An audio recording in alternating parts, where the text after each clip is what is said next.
মামা আজকে কি রান্না হচ্ছে? আজকে ডিম রান্না হবে একটু। সানডে या মন্ডে রোজ খাও আন্ডে।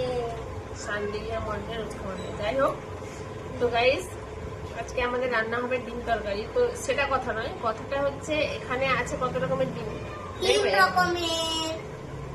আরো বলছি, এ দেখো এটা হচ্ছে হাঁসের ডিম, এটা পোলট্রির ডিম, ওই বলে দিচ্ছে, আমাকে আর বলতে হবে না। এটা দেশি মুরগির ডিম। তো বাড়িতে আছে 6 জন মেম্বার, তার মধ্যে রান্না হচ্ছে 3 রকমের ডিম। মানে হাঁস ডিম হচ্ছে আমি খাই না, দেশি মুরগির ডিম খাবে এরা, আর ওই পোলট্রি মানে বাজারের পোলট্রির যে ডিম ওটা খাবো আমি। ব্যাপারটা হচ্ছে এটাই, আর কিছু না, তাই তো? আর বাবা, ঠাম্মা, দাদু খাবে হাঁসের ডিম।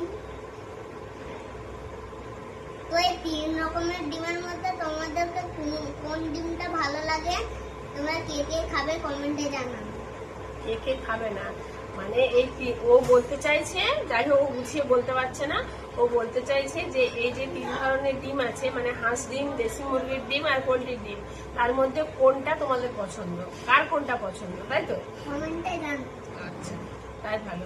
তো টাটা বন্ধুরা, আজকে কার বাড়িতে কি কি রান্না হচ্ছে কমেন্ট করে জানাবে সবাই। তো চলো রান্না করি এবার। টাটা, ভালো থেকো, সুস্থ থেকো, আবার দেখা হবে নেক্সট ভিডিওতে। টাটা করে দাও। টাটা। টাটা।